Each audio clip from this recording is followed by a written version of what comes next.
too cold.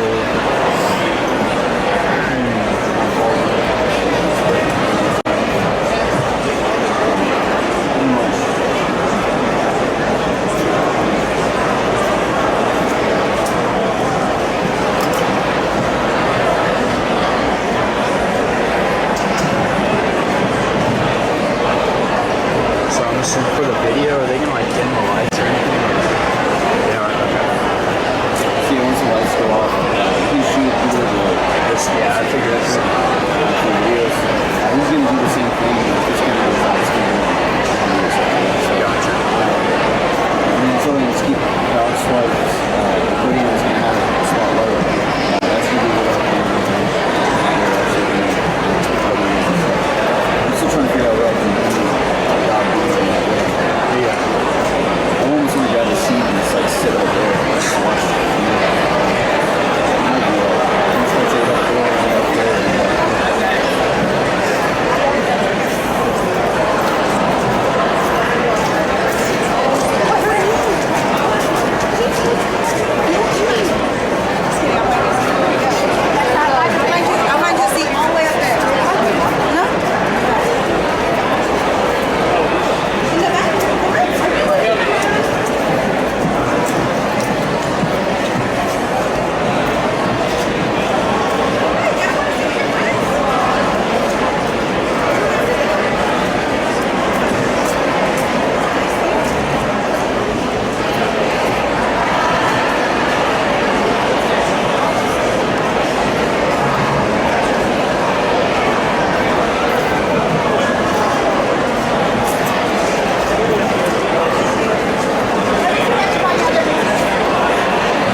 So what I do is we have like a whole list of like affiliate stations that I send my reports out to. So I just like recap it and send it out. But they're usually like a minute to a minute. They're pretty short. Just give them a quick update. I hope so. It gives me something to like talk about. Last night, well, I try to like, regardless of like, even like the Astros players and necessarily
celebrating the 246th birthday of our Navy. Please be seated. If you have any electronic devices, please switch them to silent during the ceremony. Thank you.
So I want to start off with a quick administrative note. We have briefed the cadets, no handshaking.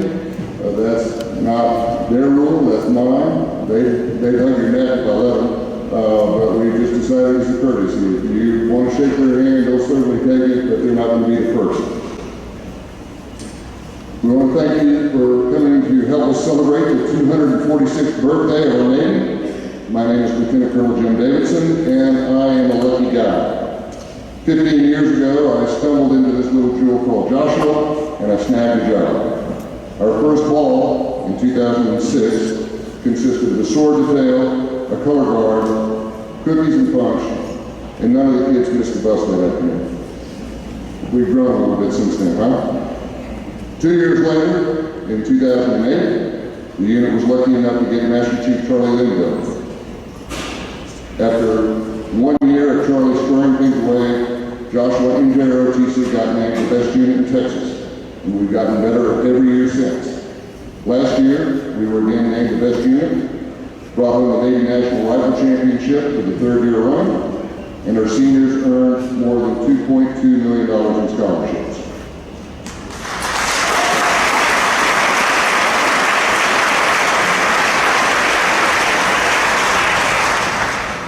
How? Because we've got an awesome school, fantastic teachers, and great leadership. A few weeks ago, I forwarded a letter to Mrs. Neal and Mrs. Merritt from last year's commanding officer, Johan Hernandez, who is currently at Virginia Military Institute studying applied mathematics. He wanted me to know that so far, everything that he had seen was a review. And that's because of the great foundation that he got here at Joshua High School. We've got a great program, but every program in Joshua is awesome. Tonight, we get to see our band, our choir, our dance team. You'll get to eat some cake from our culinary arts department. You'll even get to hear a presentation from our outstanding history department. Clearly, this is not an ROTC event, but a district event. So I'd like to invite all the parents who have had kids that graduated a long time ago to please stand up. Not as easy to see as I thought it was going to be. Your parents and your kids have graduated and you're still coming back. Thank you. You're still members of the family. We love you.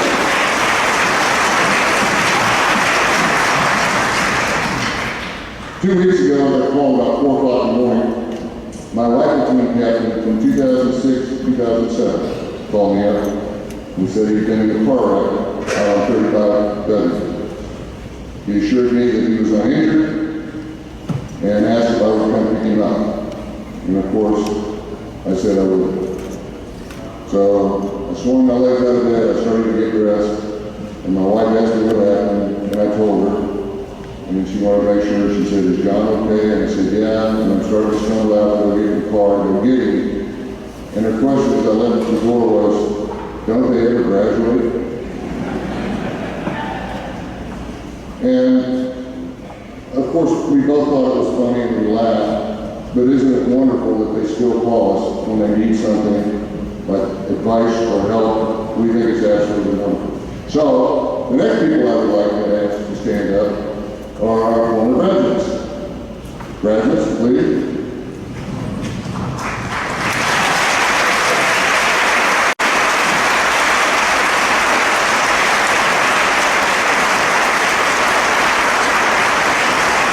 So, obviously, this table up here in the front corner is heavy with Aggies.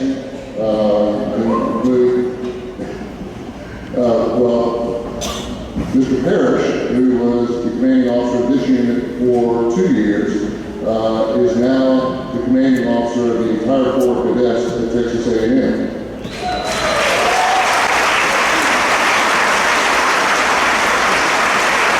So, you can congratulate him, but don't say, "Let's go, Brandon." Thanks, guys. There's one lone Air Force UNT guy down there in the tie. Thank you for coming, Mr. Bobby. Guys, sit down. Thank you.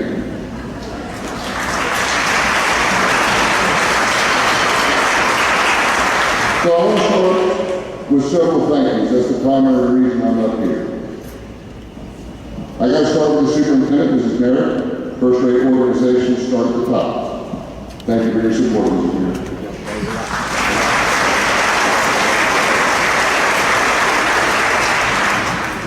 Our wonderful school board includes Mr. Albert, who is at the head table. The rest of our school board is out here in the audience. Thank you for coming and thank you for your support.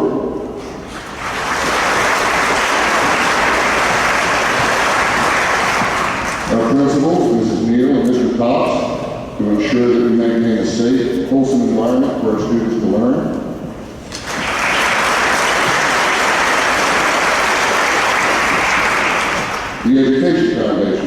generously support our camps every year. This evening, the Education Foundation is being represented by Mayor Collin, who's at the head table. Thank you, sir.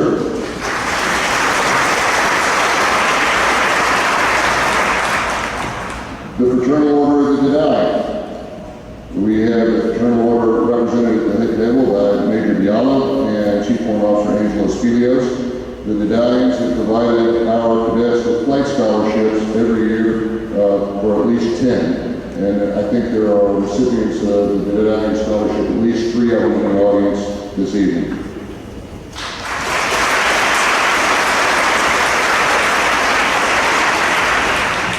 We will introduce the Legion of Valor in a few minutes. I just hope that you appreciate that you are in the company of giants. A special thanks to the teachers who took time out of their busy competition schedules to perform at tonight's event. This is a great group behind you. Absolutely awesome that they have their competition seasons and they have very competitive programs. And the fact that they would take time out for this one night every year to practice and play so beautifully and do such wonderful things is absolutely awesome, and we appreciate them.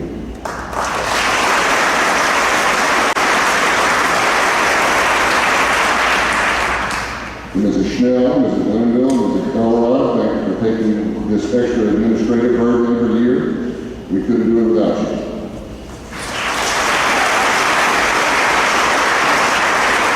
And of course, our sponsors. That they said on the right stuff, no bucks, no Buck Rogers.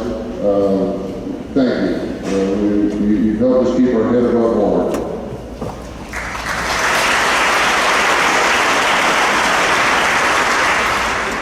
Last but not least, thank you to the custodial staff. A few hours ago, this was the gym, and now it's a ballroom. Because they came in here with a team effort and they cleaned this place up and it looks great. We appreciate them. But also facilities and maintenance, technology, our teachers, our boosters, parents, students, and cadets. Thank you so much.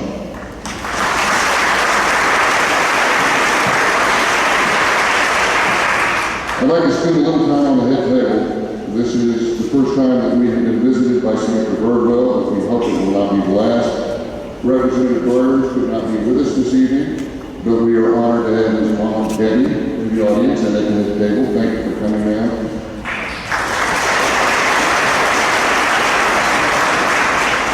And I can tell you that several of our former cadets, most of the ones sitting right there, are beneficiaries of the Texas Armed Services Scholarship, which has been provided by the offices of Representative Burns and Senator Birdwell. So thank you for that.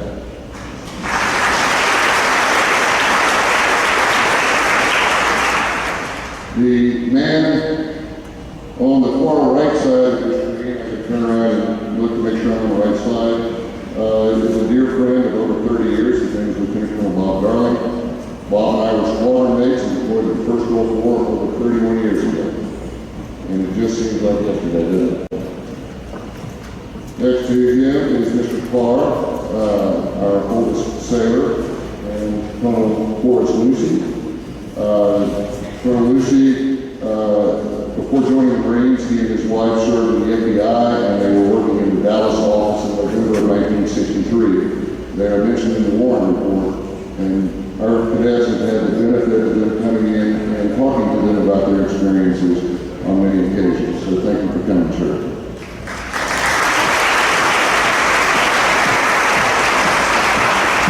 Next to Colonel Lucy is Lieutenant Colonel Bob Burns and his lovely wife Tessa. Bob is another Cobra pilot and the first man I met in Quantico over 35 years ago. Back when these blues fit, I had the buoyancy of a brick, and I can assure you that if it had not been for Bob's help, I would have never passed my swim qualification in flight school. I was best man at his wedding, he was best man at mine. His oldest son, Robert James, is an academy graduate and flying CH-53s for the Navy. And now Bob is living down in College Station, so I know I've got somebody down there to keep an eye on all these daddies. Right, Bob? Thank you for coming.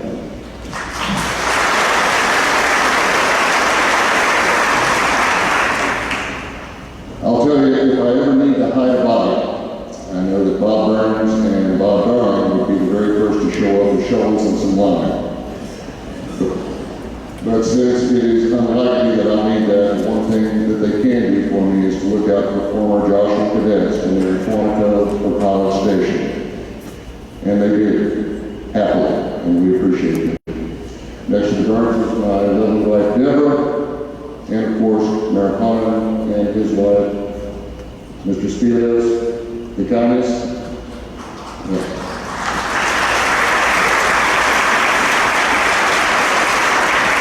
So, Mom couldn't be here, but my Aunt Barbara is, and her baklava is better anyways. Just don't tell Mom I said that. This year's theme is a no-brainer. Clearly, we needed to acknowledge the 20th anniversary of the attacks. We are grateful to have first responders represented at the head table by Chief Hoosier and Fire Chief Griffin. Thank you for coming. Our active duty component is represented by Chief Petty Officer Bond and Petty Officer Pina. It's hard to believe that none of these students had been born at the time of the attacks. They had no understanding of the emotion we felt or how it impacted our lives.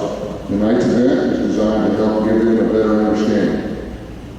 It's no small feat graduating from Marine Boot Camp down in Paris Island, South Carolina, of course, and this year's graduation was special because it was the first that families could attend since the start of the pandemic, but it was extra special for one young Marine. For Cedar Ross's graduation, his great-grandfather was able to attend.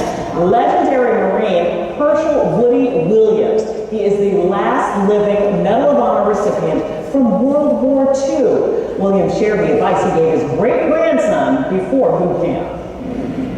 The only advice I gave him was to do the very best that he could and then do a little bit more. The chief drill instructor told me, Ross, you're going to have big shoes to fill.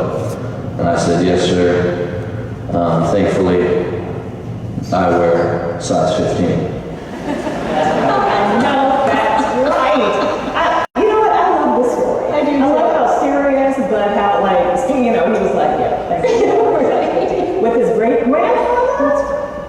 That's so crazy. Great grandfather. Let that marinate.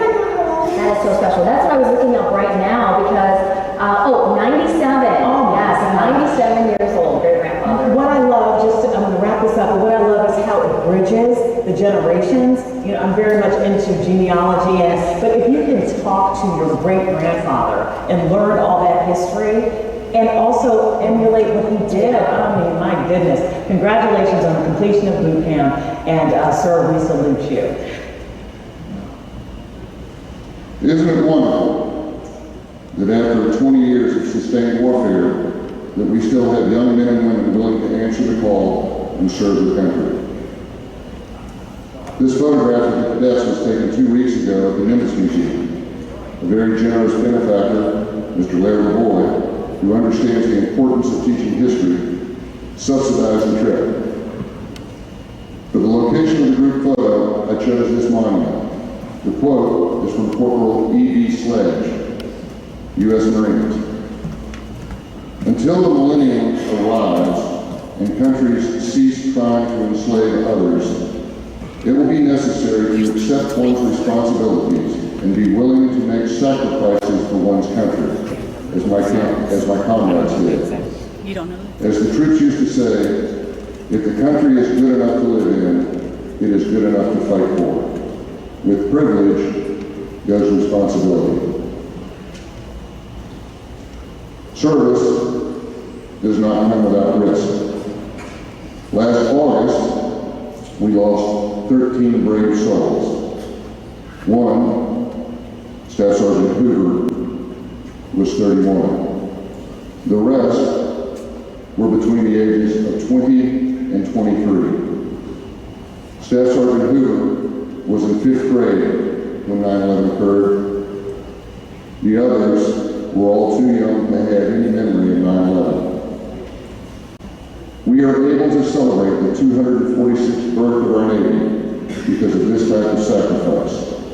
And because of the young men and women that you see in this room, we will be able to celebrate 246 more. Please pause with me for a moment of silent prayer.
please rise for honors to the guests of honor and remain standing for the posting of the colors in the national anthem.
Ladies and gentlemen, please be seated.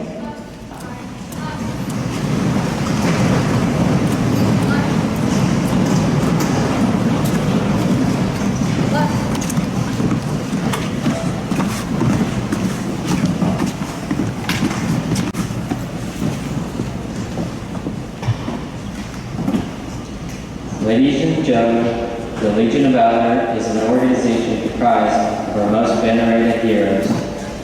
You can find the history of the organization in your program. Our unit is honored to have two members of the Legion of Valor present tonight, Admiral David Robinson and Master Chief Don Mason. Major Dick Agnew could not be with us this evening, but our thoughts are with him. The citations of these American heroes can be found in your programs. Master Chief Mason will now come forward to make the presentation of the Legion's Bronze Cross of Achievements to Joshua High School's Cadet Commanding Officer, Cadet Lily Sharp.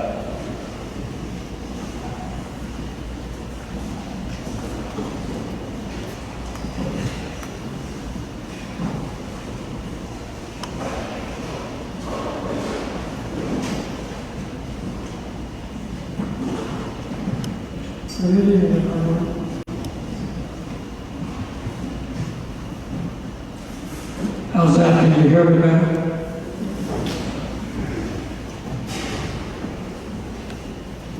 As past National Commander, Legion of Valor and San Antonio Chapter Commander, It is my honor and privilege to be here today with Admiral Robinson, also a Legion of Honor member and Navy Cross recipient. As you can see, the history of our prestigious organization is outlined in your program. But I'd like to tell you about the history of the Legion of Honor Bronze Cross and the unique privilege of receiving this award. In 1957, the Legion of Honor created the Bronze Cross for achievement to be awarded to selected individuals from any of the services: Army, Navy, Marine Corps, or Air Force. Now these are from the ROTC and JROTC programs.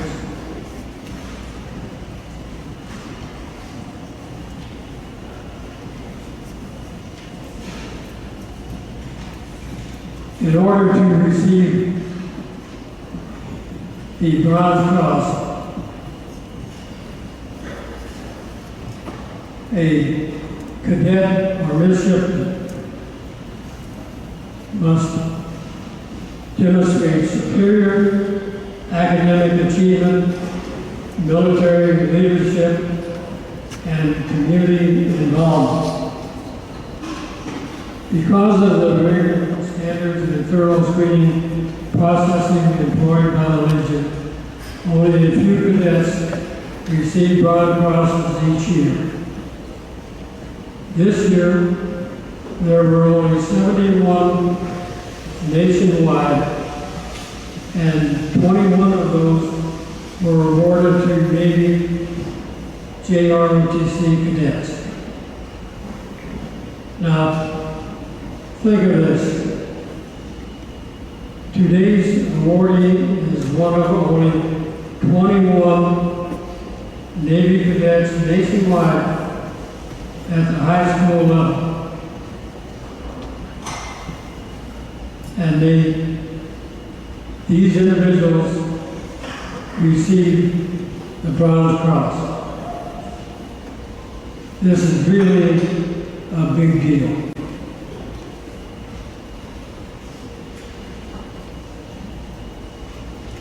This is she follows an illustrious tradition.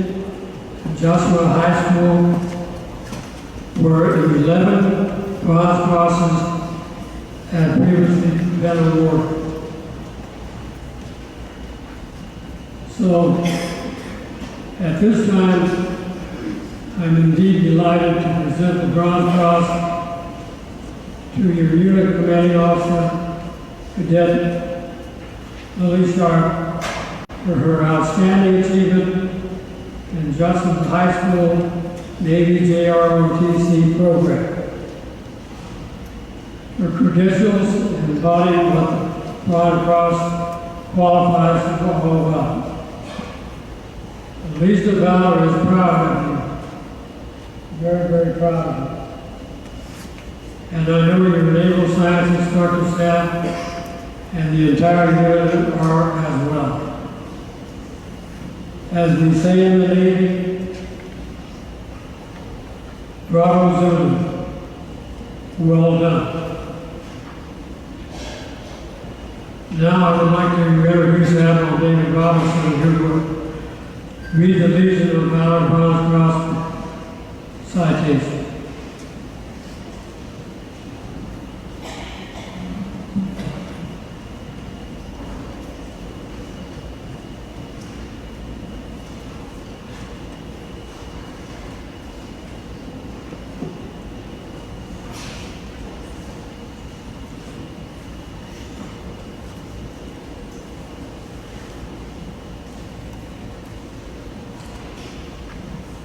The Legion of Valor of the United States of America, Incorporated, to all who shall see these presents greeting.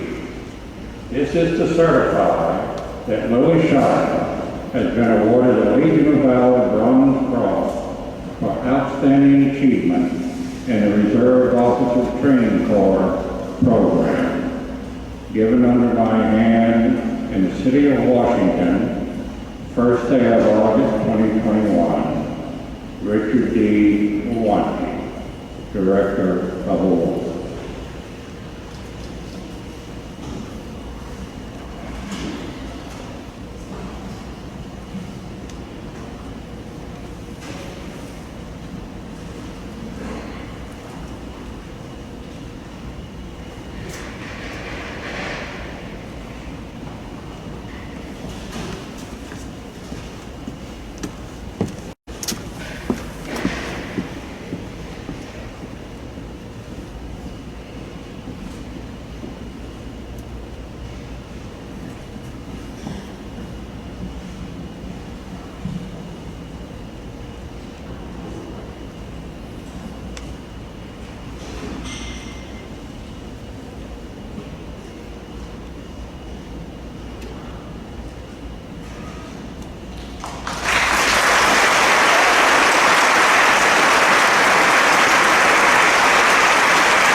Good evening. I would like to thank Admiral Robinson and Master Chief Mason and the Legion of Valor for this award. It is such an honor to be recognized by your organization. I would also like to thank my parents for their continued support. Despite the many challenges, they have never failed to encourage me to pursue my dreams. I would also like to thank my fellow cadets who have supported me and become like family. My final thanks goes to my instructors for their guidance and for providing a foundation for growth. They may seem tough, but they have given me opportunities that are incomparable to any other program. From Master Chief Linville's dad jokes to Lieutenant Colonel's parables, they have taught me valuable lessons that I will never forget. I have decided that my favorite Master Chief Linville joke is that whenever you tell him you're tired, he always says, well, if you were too tired, you'd be a bicycle. His simple jokes have always brightened my day. Don't let his simple jokes fool you though. Master Chief has given me some of the best advice. Lieutenant Colonel has also taught me valuable lessons, to include being able to think big picture. I know it sounds simple, but it has helped me numerous times. Both of my instructors are fine examples of leadership and they are my role models. Thank you.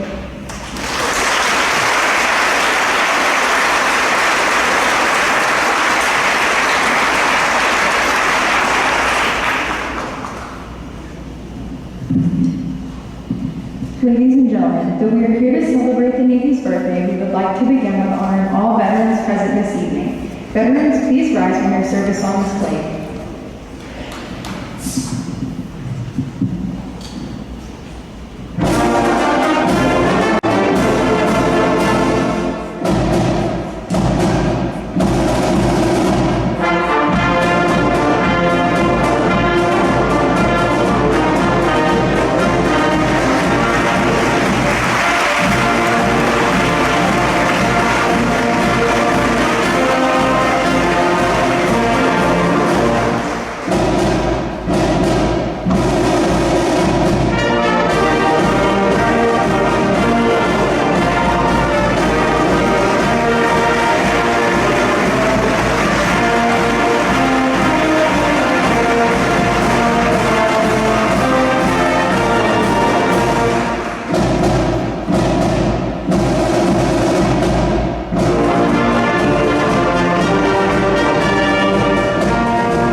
message in your program. We will now continue our program with a traditional cake cutting ceremony.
Ladies and gentlemen, it is customary at Navy birthday celebrations worldwide for sailors to cut a traditional cake in celebration of the birth of our organization. The first pieces are given to the guests of honor, Admiral Robinson, Master Chief Mason, and Senator Birdwell.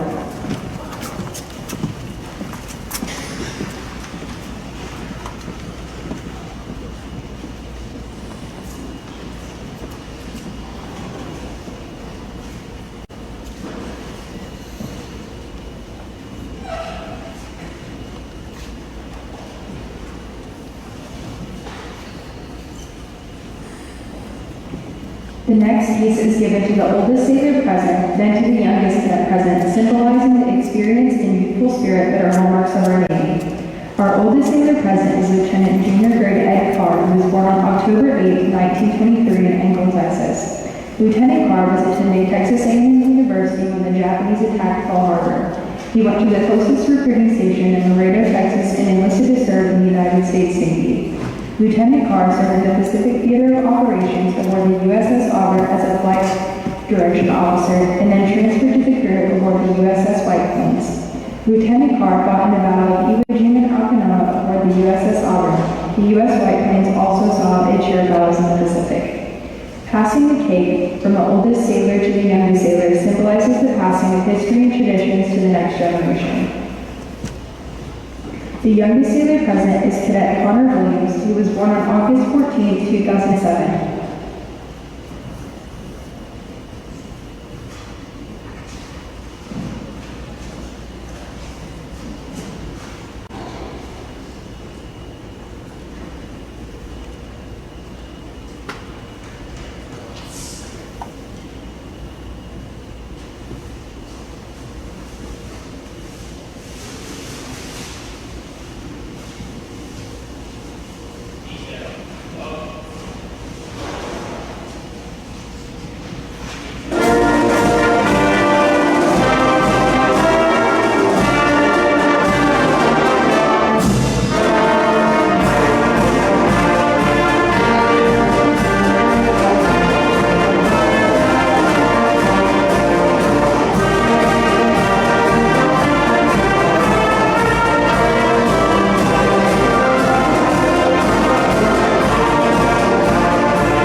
Senator Brian Birdwell is a native Texan and decorated military veteran who proudly serves Texas Senate District 22. He is a graduate of Lamar University, the U.S. Army Command and General Staff College, and the University of Missouri, Kansas City, where he earned a Master's of Public Administration degree. As a distinguished military graduate of the Lamar Army ROTC program in 1984, he commissioned into the U.S. Army and served over 20 years with 2 operational deployments, including Desert Shield and Desert Storm. In 2001, he was serving at the Pentagon as a military aide to Deputy Assistant Chief of Staff for Installation Management. On September 11th, American Airlines Flight 77 crashed just yards away from his office. Senator Birdwell was critically wounded and severely burned. After retiring from the Army, Senator Birdwell and his wife Mel operated Face to Fire Ministries, a nonprofit organization they founded to support critical burn survivors and wounded service members and their families. In 2004, the Birdwells jointly authored Refined by Fire, A Family's Triumph of Love and Faith, which chronicles their life-changing ordeal. The Birdwells have been married for more than 30 years and reside in Grand Jury. They have one son, Matt, and 2 grandchildren. Please give a warm welcome for Senator Birdwell.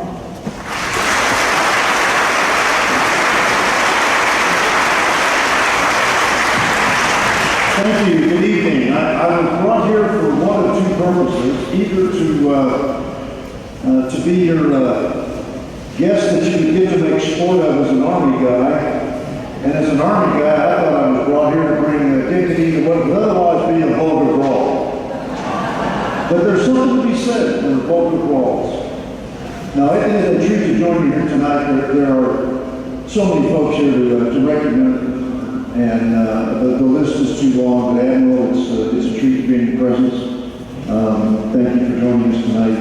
My honor to be among you and all of you tonight. We're here to remember the events of September 11th. I'm going to share some pretty brutal events with you. Colonel gave me 15 to 20 minutes, and since I know I'm not standing between you and a fabulous dinner, I want to do justice to that story because it's a great story of Lord's grace. And just remind you of the nature of sacrifice that those that put on the uniform, no matter where they are, risk and enjoying. The morning of September 11th started out as any other. I got up at about 4 o'clock, had to be on the bus at 5, in the office at about 6 because I was serving as the military aide to the Deputy Assistant Chief of Staff for Installation Management. That's a nice big title for Chief Donut Giver because Lieutenant Colonels are just scum in the Pentagon. About 8 o'clock, my assistant, the aide that I worked with, Colonel Williams, got General Financial working this minute over the Double Tree, and Sandy and Cheryl and I settled into what we expected to be a slow day with the principal and the deputy out of the building for a conference that we were hosting. About 9 o'clock, Sandy gets a call from her daughter Sam up in New York. Says, "Hey Mom, turn the TV on, the World Trade Center been hit by a plane," and we did exactly what y'all were doing wherever you were just a little over 20 years ago. That first TV turning on, first phone call we get, car radio, expecting it to hold our attention just for a short period of time. We go into Miss Minnig's office, and I turn the TV on and see the North Tower with that huge gaping hole of black smoke, and that little voice saying, "You know, this doesn't smell right." Such a beautiful day in New York, clear weather, and very shortly in national TV, we watched Flight 175 crash into the South Tower, and that would confirm that this was not a normal day in our nation's life.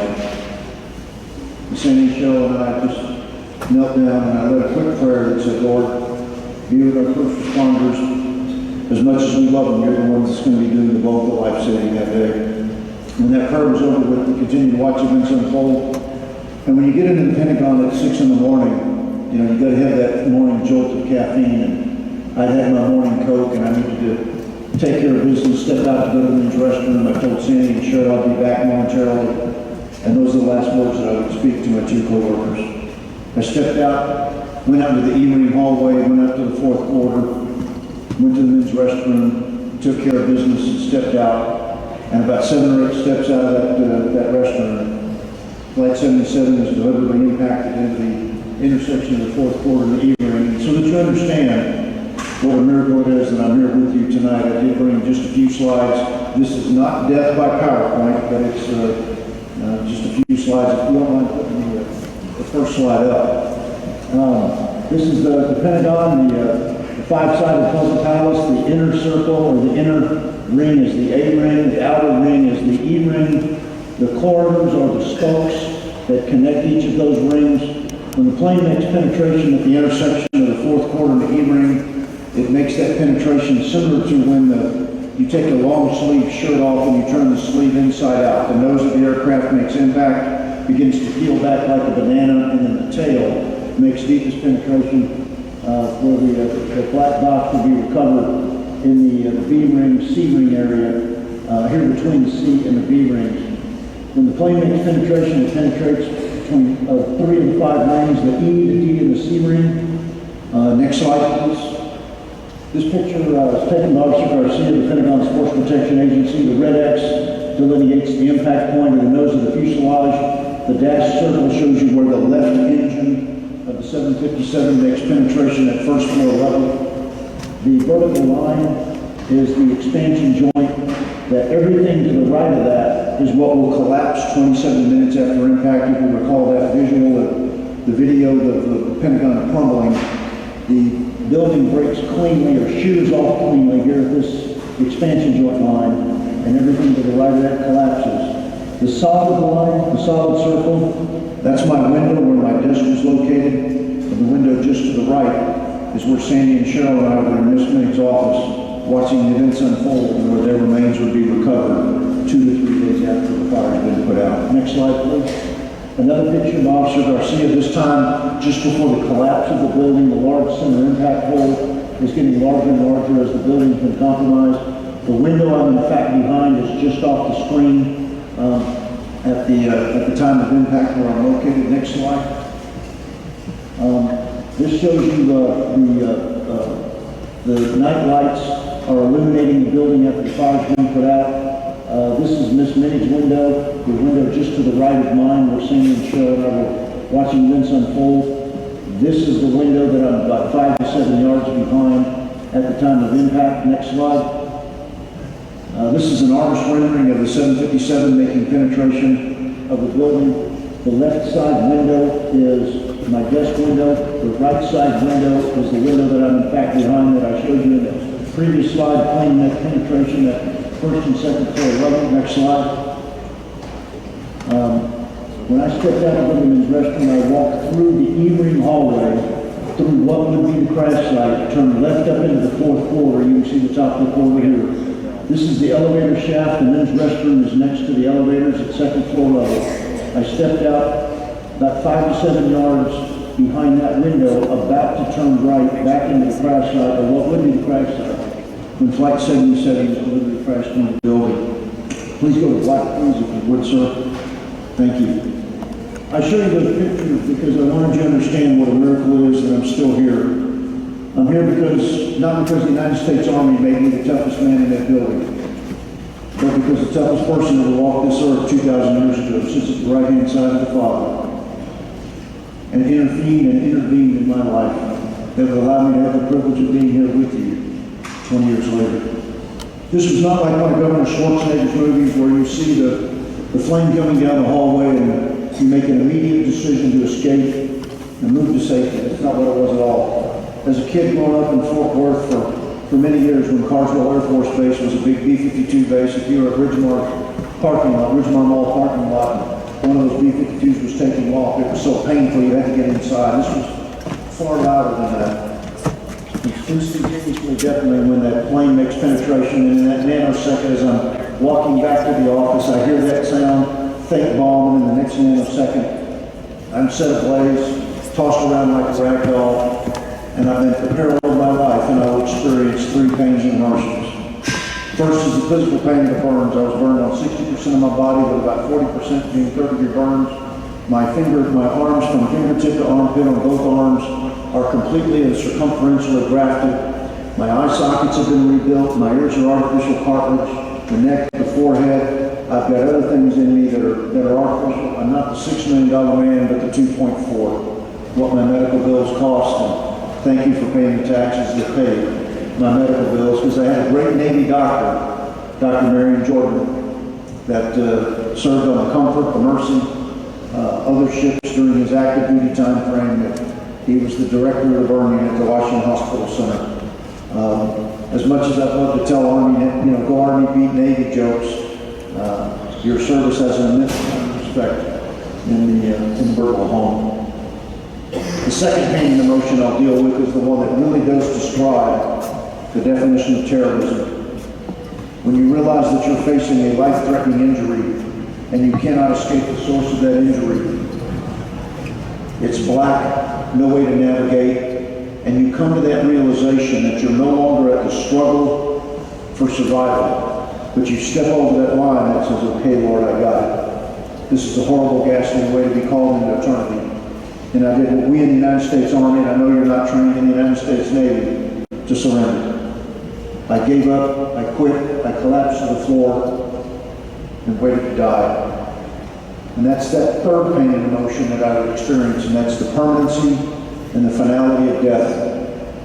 And laying there in that hallway waiting to die, waiting for that feeling of the soul departing the body. I thought about Mel and my son Matt, and how I'd said goodbye to them that morning in my townhome in Lorton, Virginia. And if I'd have known, I was walking out of that townhome that morning at 5 o'clock to catch the bus, and I was walking out to my death, I would have said goodbye to them with a lot more rigor than I did that morning. As I lay there waiting to hear those words, well done, thou good and faithful servant, the Lord's got a sense of humor. I wasn't really discovering it at that moment, but I didn't get the good and faithful servant part, but I did get the well done part.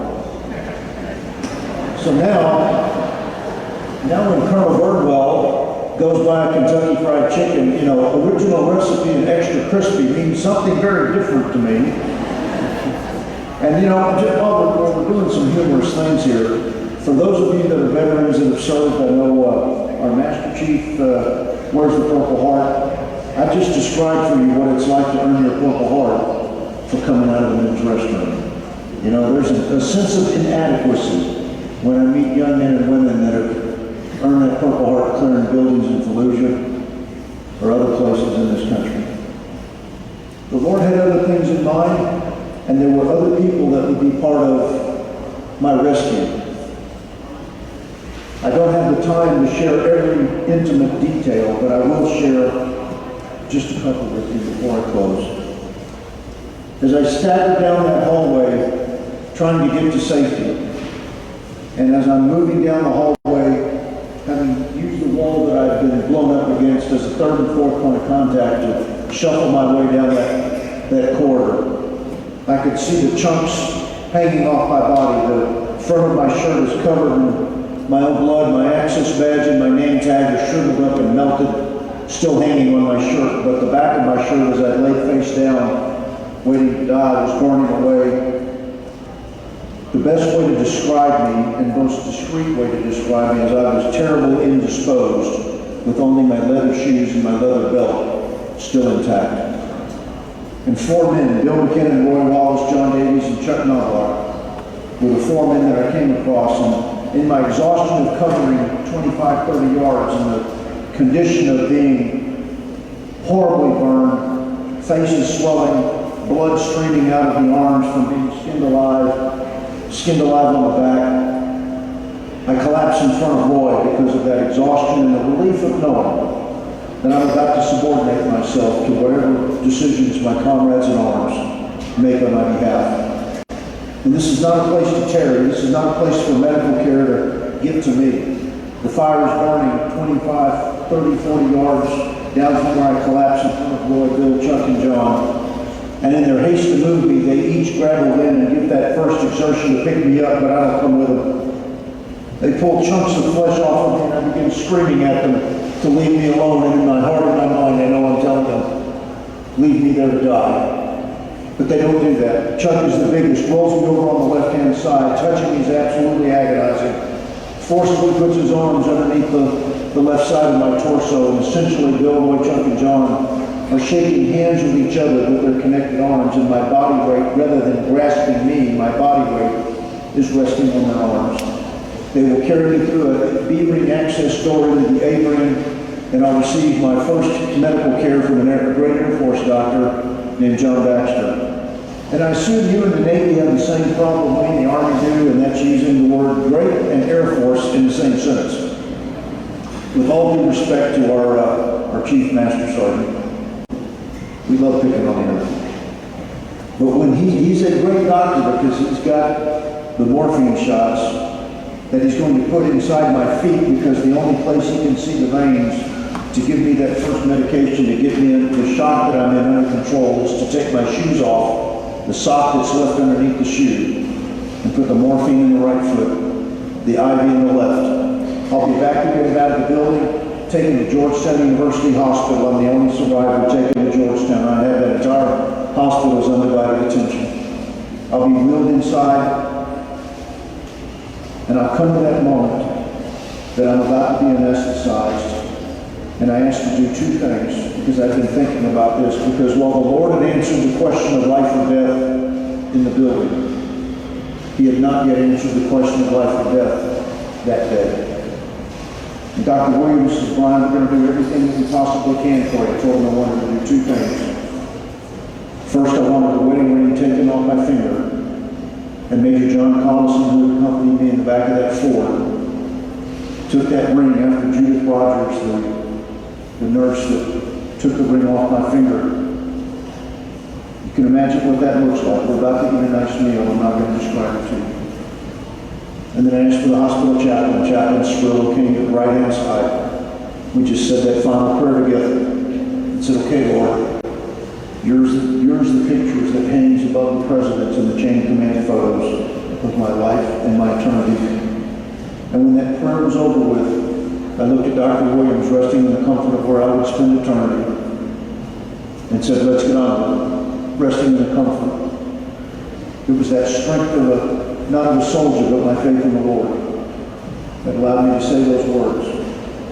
They would push my head back, begin the innovation process, hit me with, I don't know how much anesthesia, but that would be the very beginning of a very difficult process that it would take 4 years to medically rebuild me. But I want to leave you with this thought. I accepted tonight's invitation not simply because you wanted to recognize and remember what happened 20 years ago. For the Burwell family, sometimes it seems like weeks, and sometimes it seems like in a completely different life and an eternity ago. With all the challenges that our nation faces, not only do I hope that I've been an encouragement to you in coming and telling you about that story and saying thank you to you, I want you to know what an encouragement you are to me, and that those young folks that we've seen here in uniform that are ready to sweat, bleed, freeze, and burn for their nation. Because no matter our challenges and no matter our maladies, this is still the greatest place on God's green earth. God bless each and every one of you. Hooah!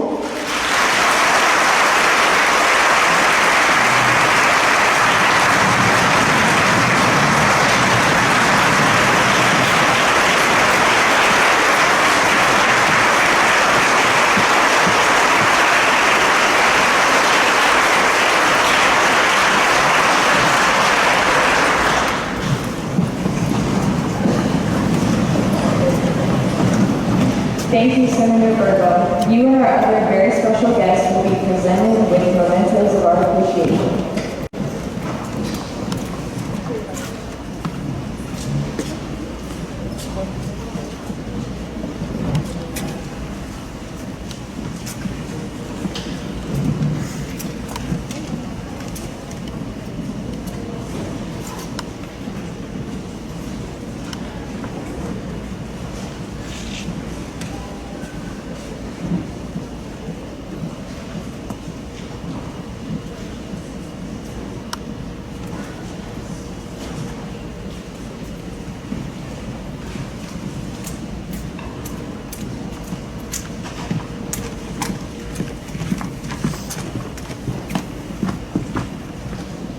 One very special guest will not be with us this evening. Mr. Grady Cheek attended many of our balls in years past and served as our oldest sailor. He passed away a few months ago, leaving behind a loving family and a grateful nation. At this time, we would like to present this plaque to his daughter, Mrs. Debbie Burns. The plaque reads, "In loving memory of Mr. Grady Cheek, from the cadets of Joshua and JROTC."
Ladies and gentlemen, Pastor Russ Weaver is here with us this evening to help give thanks.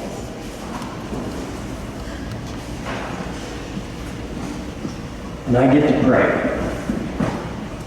Our Heavenly Father, thank you today for the privilege of being able to stand in our school system and offer our gratitude for you because of who you are and because of your overlooking our country. Thank you for your sacrifice that gave us the example of how to serve and how to overcome. Thank you for the sacrifices that have been paid in order for us to live in a nation that is free. God, I thank you especially today for this school, for the colonel, and for people who support this program that help our youth get their feet on the right ground and help them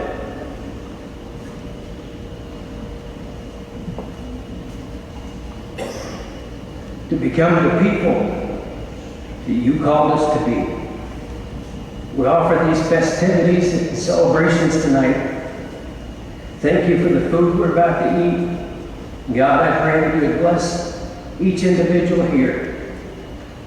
May we be strengthened and made stronger because of our experience here this evening, I pray.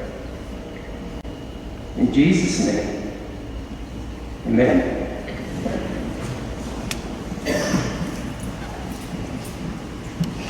Ladies and gentlemen, we will now adjourn for dinner. We will be released by section, starting with our head table. If you are mobility impaired, just keep in your seat and a cadet will bring you a plate.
during dinner.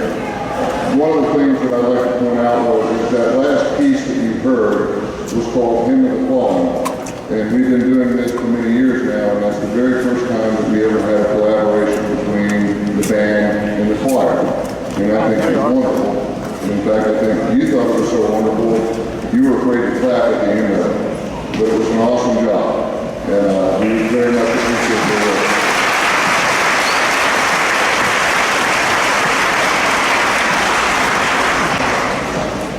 The next thing that I wanted to mention to you is that what they used to say in the Marine Corps was that there are two reasons why you punish. The first reason that you punish someone is to help them make a positive behavioral change. The second reason that you punish is for everybody that's watching you. And, or as Master Chief Linville says, kill one, save 1,000. But the same thing goes for awards. And so, what I'd like to do now is, I'd like to point to all those placards that you have on your tables. All that research, all that hard work that went in to give a victim of the 9/11 attacks and put them on your desk was done by Cadet Womack. So I would like to bring Cadet Womack up, if I could please. And I'd like to give her a Bravo Zoo Award for all the fine work that she did with these decorations. That really went the extra mile. Thank you.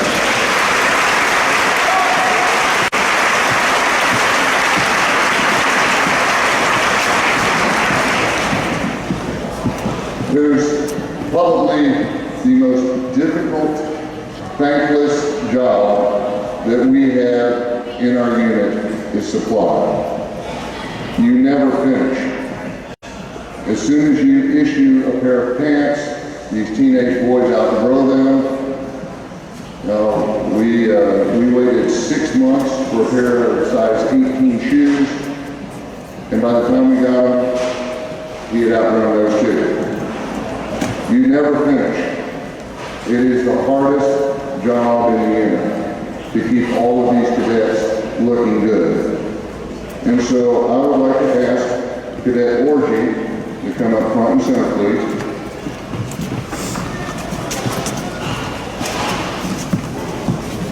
And I'm going to be, could turn around and face the camera, please. And I'm going to be promoting her to Chief Petty Officer.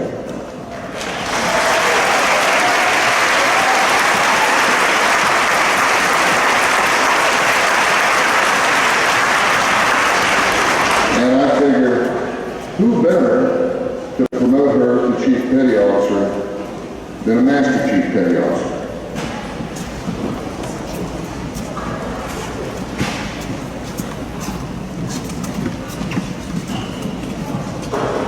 Another saying that we have in the military is, you're not being promoted for what you've done, you're being promoted for what we expect out of you in the future. And I know she's going to continue doing fine work for us.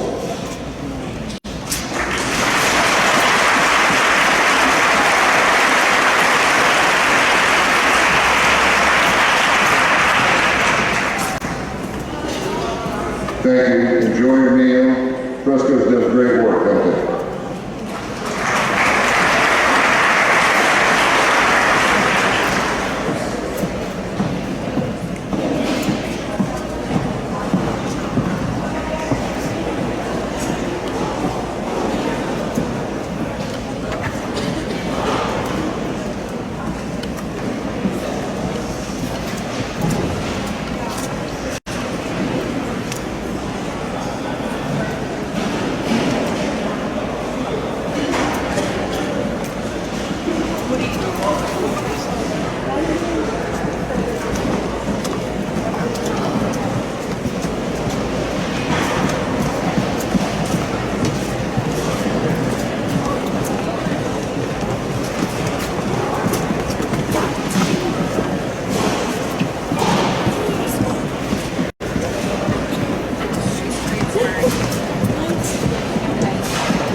We need a few of those.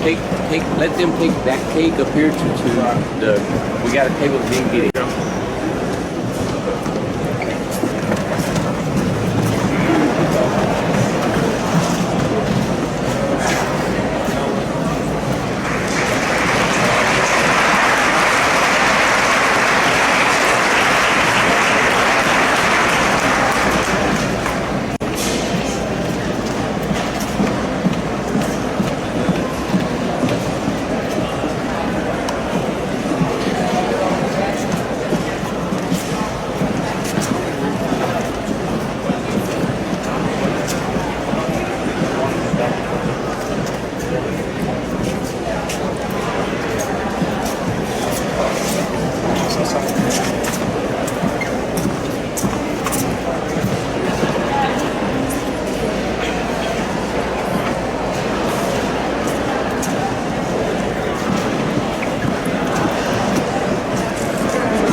On September 11, 2001, at 8:45 a.m. on a clear Tuesday morning, an American Airlines Boeing 767, loaded with 20,000 gallons of jet fuel, crashed into the North Tower of the World Trade Center in New York City.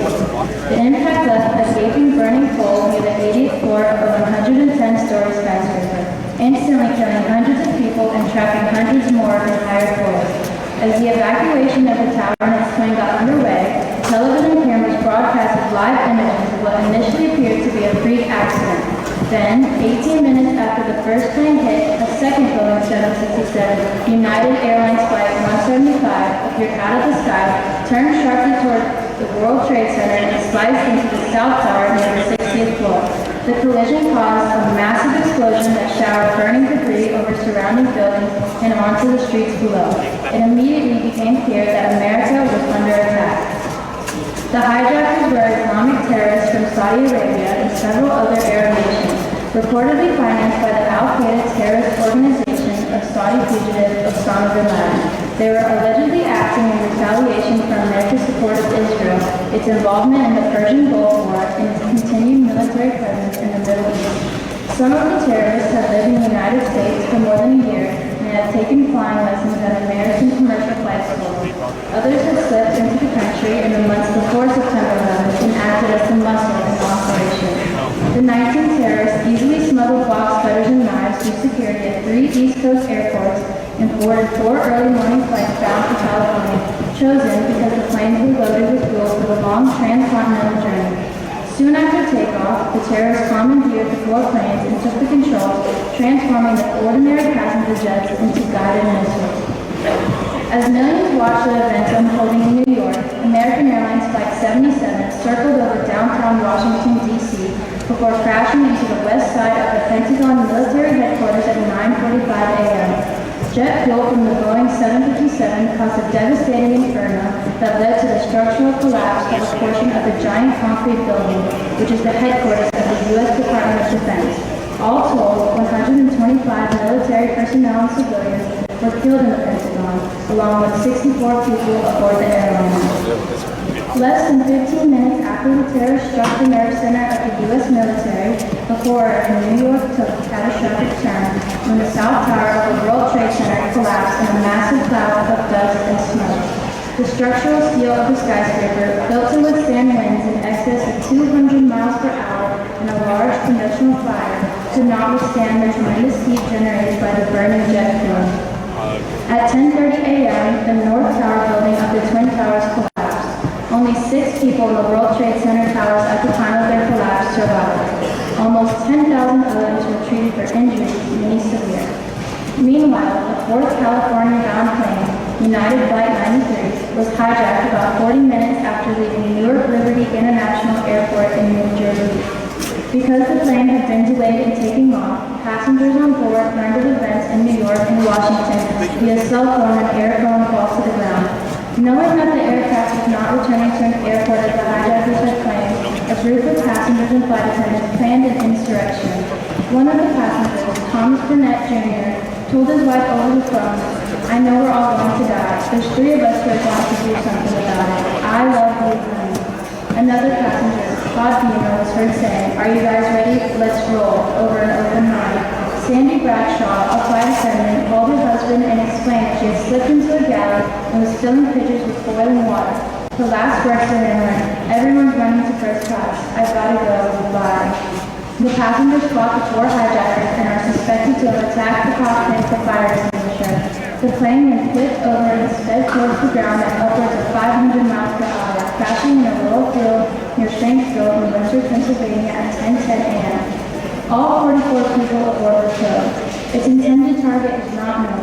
The theories include the White House, the U.S. Capitol, the Camp David presidential retreat in Maryland, the one of several nuclear power plants along the eastern seaboard. A total of 2,996 people were killed in the 9/11 attacks, including the 19 terrorist hijackers aboard the 4 airplanes. Citizens of 78 countries died in New York, Washington, D.C., and Pennsylvania. At the World Trade Center, 2,763 died after the 2 planes slammed into the Twin Towers. That figure included 343 firefighters and paramedics, 23 New York City police officers, and 37 Port Authority police officers who were struggling to complete an evacuation of the building and save the office workers trapped on the higher floors.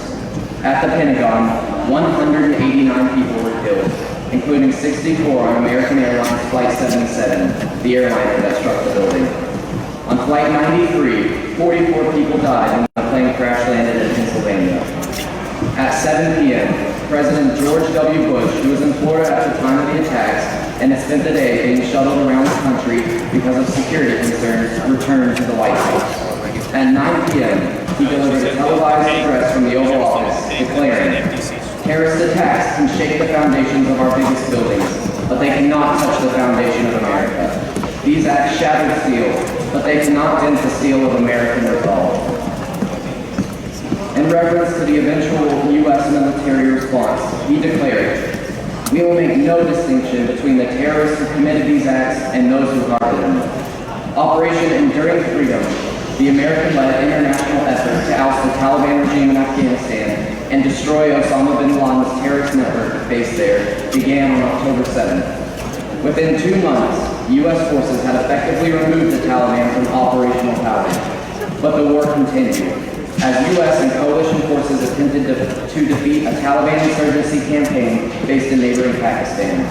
Osama bin Laden, the mastermind behind the September 11th attack, remained at large until May 2nd, 2011, when he was finally tracked down and killed by U.S. forces at the hideout in Abbottabad, Pakistan.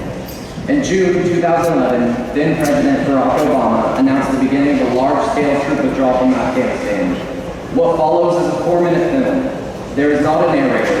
Instead, you are listening to the voices of American people under the stress of a terrorist attack. Please forgive their language. They were in the midst of a crisis.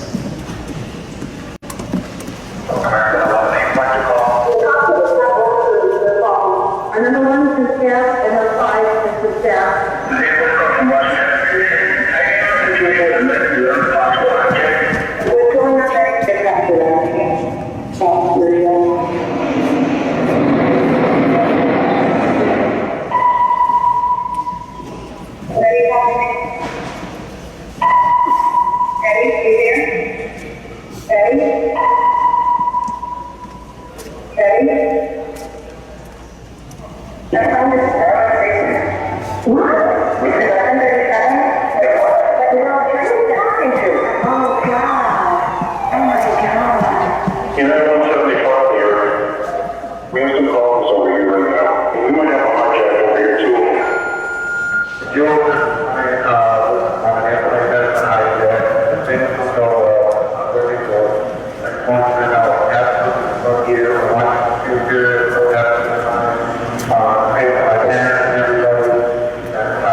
You fell? Yes. Where did you land? He did not land. You fell? Yes, somewhere northeast of Camp David.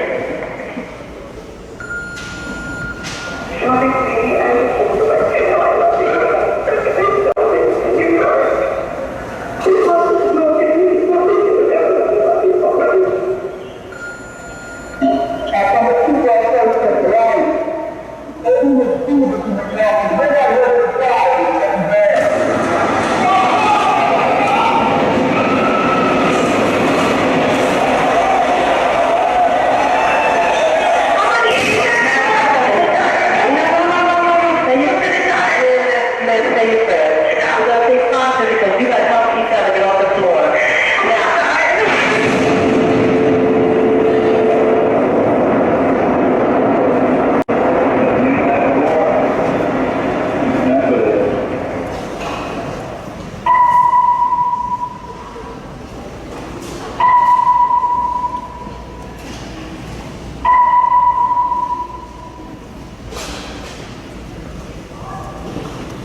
Lieutenant Colonel Robert J. Darling graduated from Iowa College, New Rochelle, New York with a Bachelor in Economics in 1987. Upon graduation, he was commissioned a Marine Second Lieutenant aboard the USS Intrepid in 2002. He attended the Naval Postgraduate School, Monterey, California, where he earned his MBA in Financial Management. During his distinguished career, Lieutenant Colonel Darling flew Cobra attack helicopters in Desert Shield and Desert Storm. During the first Gulf War in Somalia, Africa, in support of Operation Restore Hope. In June 1998, he was selected to fly as a presidential pilot with Marine Helicopter Squadron 1, and in October 2000, he was selected to work for the White House Military Office Airlift Operations Department. It was in that capacity that he supported the President, Vice President, and National Security Advisor in the Presidential Emergency Operations Center on September 11, 2001. At the urging of family, friends, and colleagues who shared his witness to American history, he wrote his memoir, 24 Hours Inside the President's Bunker. Lieutenant Colonel Darling retired from the United States Marine Corps with just over 20 years of active duty service in October 2007. He continues to share his personal experience and knowledge of crisis leadership with many military, corporate, and university audiences nationwide. He is the president of Quantitative Analytics, LLC, Aviation Operations and Logistics Consulting Company located in Safford, Virginia. Please give him a warm welcome.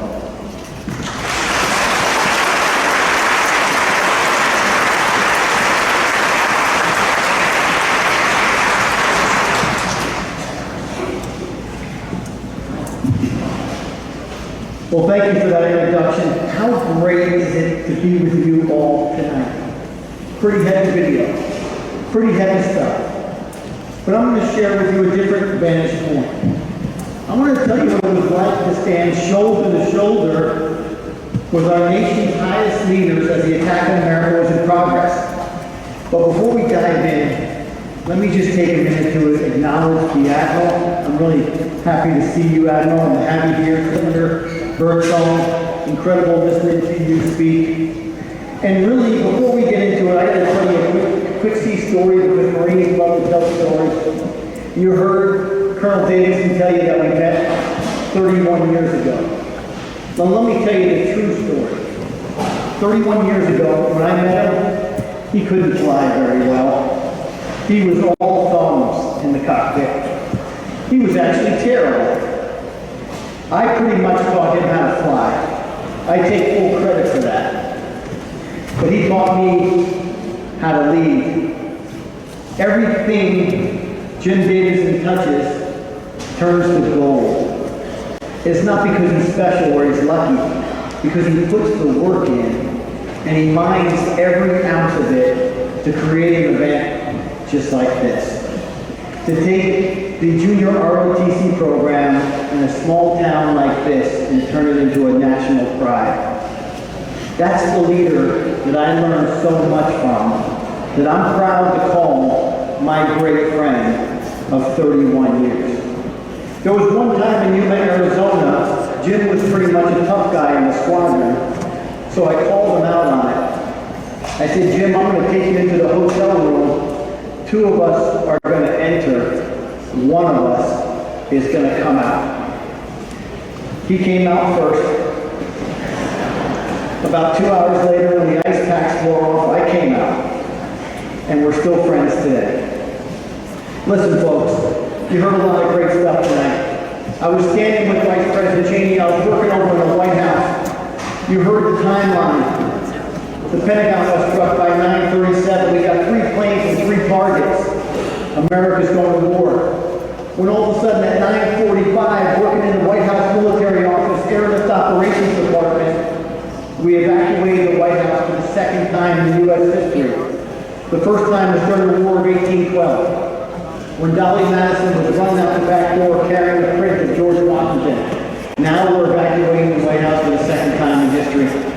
My boss was a full-bird Air Force colonel. He came running into airlift operations. He said, that's it, shut it down, we're out of here, we gotta go. I said, Colonel, I can't leave. President Bush is not coming back. Wherever they want to take him today, he needs a presidential package. He needs limousines, snipers, doctors, helicopters, armed cars. He needs all that equipment to do his job. He said, go across the street, go underground, go inside the bunker complex called the President's Emergency Operations Center. I can't tell you how deep it is, how thick the walls are, or how to get there, but I'm allowed to tell you it exists. Prior to 9/11, 99% of the people that worked in the White House didn't know it existed. They had no reason ever to be there. It's run by the White House military office. It's now going to become the main hub of operations. I got down there at 9:52, 7 minutes after the White House was ordered evacuated. Try to imagine a bank wall on steroids, not a door that you and I pull on. I picked up the phone, I request permission to enter. The door swung open, the door closes. I'm inside the bunker complex. The first person I saw was Vice President Cheney's military aide. He was a good friend of mine. I said, Tom, I'm here to do logistics for the president. I'll stay over your way. He said, Bob, forget logistics. I need your help. Answer the phones. They're ringing off the hook. So naturally, I ran over there, a bunch of military members doing their job. I sat down, the phone was ringing, I picked it up. Like I said, 9:52, my first phone call that day came from the upstairs West Wing Situation Room. They were calling down to the bunker complex. The gentleman on the other end of the line said, Major, we have another hijacked aircraft 16 miles south of Pittsburgh, inbound, Washington, D.C. As you can imagine, I spun around, I held the receiver, I looked at Tom, the middle aide, and I said, Tom, we have another hijacked aircraft coming at us. Just then, over my right shoulder, came into view Vice President Cheney.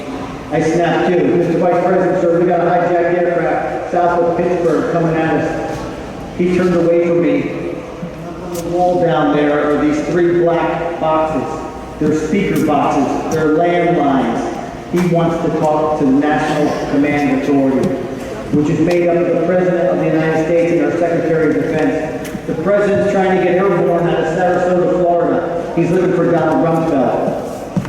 Well, Donald Rumsfeld wasn't at the Pentagon National Military Command Center. They entered his office at 8:46, said, "Mr. Secretary, we need you downstairs." He said, "Listen, I'm going to stick with my daily schedule. Keep me apprised of what's going on." At 9:03, when the second tower was hit, they re-entered his office. "Mr. Secretary, we need you in the National Military Command Center." He said, "Listen, I'm due for a CIA briefing in 2 minutes. Keep me apprised of what's going on." At 9:37, his desk literally moved with the impact of Flight 77. He got up and he ran outside to assist with evacuating the wounded. A pretty admirable thing to do.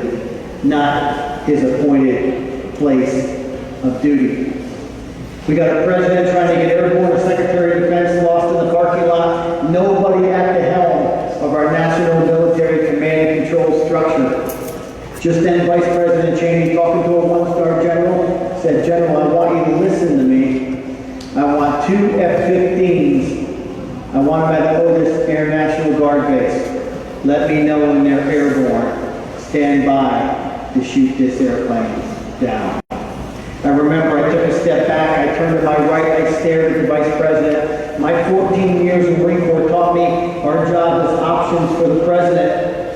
We just unleashed the United States Air Force to take lethal action against a civilian airliner. Before long, the F-15s reported over Long Island, New York. They were at supersonic airspeeds. For those of us who don't know, that's 1,200 miles per hour at sea level. They're closing in on United Flight 93. They wanted to be confirmed weapons free to engage. Without hesitation, Vice President Cheney said, "Shoot that aircraft down." It was like the air sucked out of the room. We got a real world military mission in progress. And all of a sudden at 10:05, all the SATCOM radios blared to life. Aircraft down, aircraft down. 68 miles south of Pittsburgh, no survivors. On orders from the Vice President to the National Military Command Center to the Northeast Air Defense Sector, we thought we just shot Flight 93 out of the sky. Vice President Cheney came over to me, he's looking right at me, he goes, "Major, for the congressional investigation, state your full name." I snapped to, said, "Sir, it's Major Darling." He goes, "To Major Darling, to the Vice President, to the National Military Command Center, we shot that plane down. I really need to talk to the President." A few minutes later, the same satellite radios blared back to life. The aircraft, the F-15s never fired. The F-15s never fired. United Flight 93 was on the ground when they got there. 40 ordinary Americans boarded that plane in Newark, New Jersey on their way to San Francisco. Hearing from loved ones, 3 planes, 3 targets. We're not going to Cuba. We fight or we die. Tom Burnett, Todd Beaver, 38 others, united in strength, got hands on terror, but ultimately that plane rolled completely upside down and hit straight down in a field in Shanksville, Pennsylvania. When the FBI combed the wreckage, they found the last piece of aircraft 40 feet in the dirt. That's how hard that plane hit the ground. But here's what I learned that day. It wasn't a great moment for the U.S. military. With the National Military Command Center not having our national command authority in touch, we really weren't organized. We were caught flat-footed. We were back on our heels. And you know who saved America? Ordinary people rose to the challenge to defend our country that day. The ordinary people inside the Pentagon running back in to save their colleagues. People in New York going up the stairs, not down, to carry complete strangers out of the building. And we'll never forget those passengers on board Flight 93, complete strangers that were willing to do their part to stop these terrorists from reaching their target in Washington, D.C. That day changed my life. Sure, we were a member of the greatest fighting military superpower on the planet. But the true strength of America comes from its people. The people who are willing to do whatever it takes to save each other. The people in this room who will do whatever it takes to rebuild this community in times of crisis. Cadet Sharp and her colleagues in the ROTC program here, who are going to grow up and lead incredible incredible people who are willing to do anything to defend democracy, freedom, and our way of life. Incredible Americans, incredible people. That's what 9/11 taught me. So as we get together tonight, we honor those who get promoted, honor those who served and suffered, and honor those who gave their life to this country. We also need to honor the fact that we live in the greatest country on earth. There are people who want to climb the walls to get here. There's nobody climbing the walls to get out. It's an incredible place that we need to protect, we need to love, we need to cherish, we need to respect the fact that it is a finite resource, not an infinite resource. We could lose this democracy if we don't come together on common ground and really defend what matters most to us and debate what matters least. I'm going to end tonight by telling you a quick thank you. Thank you for doing what you do, parents. Thank you for bringing your kids and putting them under probably the best leader I ever met, under his charge, to develop them, to grow them, so they can become the leaders that we need to run our military, become the inspirational next generation of great corporate leaders, or God forbid, politicians. No offense, Senator. We need these people, and Colonel Davison, you're doing God's work to develop them on behalf of this great country. My president at the time, President George W. Bush, in front of a joint session of Congress, said it best when he said, "I will not forget the wound to our country and those who inflicted it. I will not yield. I will not rest. I will not relent in waging this struggle for freedom and the security for the American people. And neither will I. And neither will you." So on behalf of Colonel Davis and everyone else and all these special guests that we have tonight, I too want to say God bless you and God bless the United States of America. Thank you.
forget this day. Yet we go forward to defend freedom and all that is good and just in our world. Thank you. Good night, and God bless America.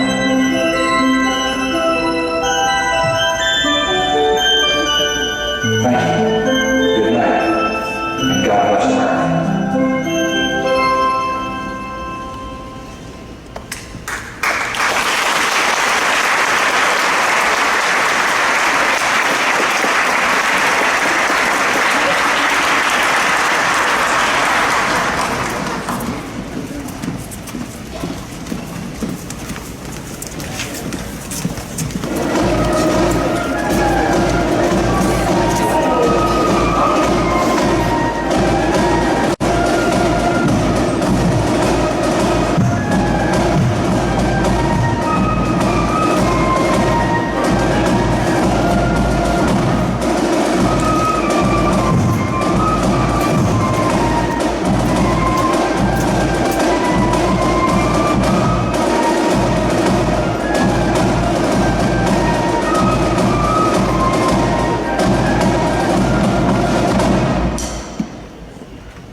Ladies and gentlemen, we will now be turning off the lights and watching the video.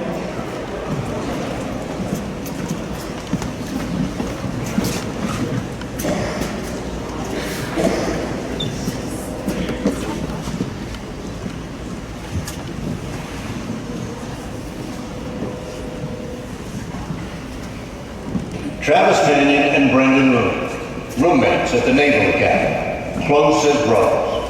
One became a Marine and went to Iraq, the other a Navy SEAL in Afghanistan. Today they were reunited, side by side in Arlington National Cemetery.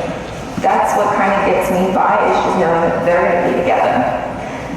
The grief is still raw for Brendan Looney's wife Amy and mother Maureen. It's been less than 2 weeks since his body came home from Afghanistan, where he was killed in a helicopter crash. After we got the call and everything, actually Ms. Manning was the first person I called because she was like Brendan's other mom. And she just said, Janet, and I said, Maureen. And she started crying, and I said, Brendan. And she said, yes. Travis Mannion's parents have been living with their grief for more than 3 years. He was shot by a sniper in Iraq in 2007. 6 months later, Brendan was still overcome talking about what Travis meant to him. I was lucky enough to meet Travis at the Naval Academy for 2 years. In a very short time, he became another brother to me. He was a great friend, and up and down, and I listened. Travis had been laid to rest in the family cemetery near Philadelphia. But when Brendan died, both families instantly knew what had to be done. That was the first thing out of my mouth without even thinking that they had to be together. I'll be at peace, knowing that he's with his brother, and together. I know that's where he wants to be. On Friday, Travis was moved to Arlington. Both families were there, the two mothers holding tight to each other. Today they gathered again to bury Brendan, right next to Travis. They're together now. We've got 2 angels looking out after us. Travis's father, himself a former Marine, spoke their epitaph. First Lieutenant Travis Mannion, USMC, Lieutenant Brendan Looney, United States Navy, warriors for freedom, brothers forever.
sounds like that's still Silencio.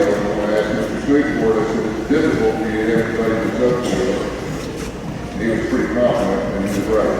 The Lord was here.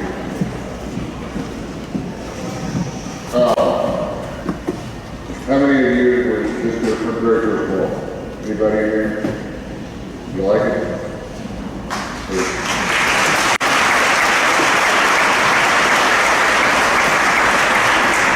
Well, they threw us some curveballs.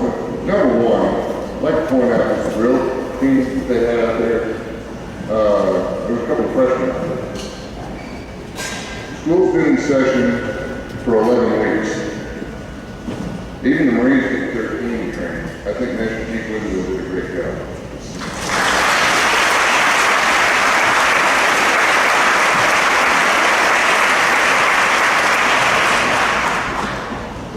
So we had some curveballs thrown at us. About 3 weeks ago, my chief came down with COVID and got taken out of the fight and came back last Wednesday. So glad to have him back up and running. I was about to have a heart attack. And then we had a curveball thrown at us this evening. If you notice some activity over in that corner, Joshua's newest cadet was just born, and that's what the first responders were responding to. So we are going to have, probably going to be retired before he gets to high school, but I would think that Joshua would be an appropriate name for our newest position. So,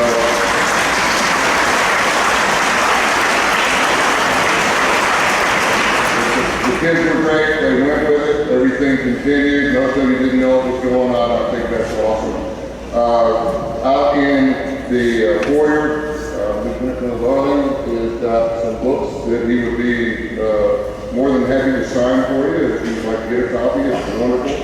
I'd like to take one last opportunity to thank all of our special guests, Legion of Valor, again, Mrs. Merritt, Mr. Gallo, thank you so much for supporting our program. It's been a wonderful evening. We'll start planning for 2022 in about 24 hours. Thank you so much. Good night.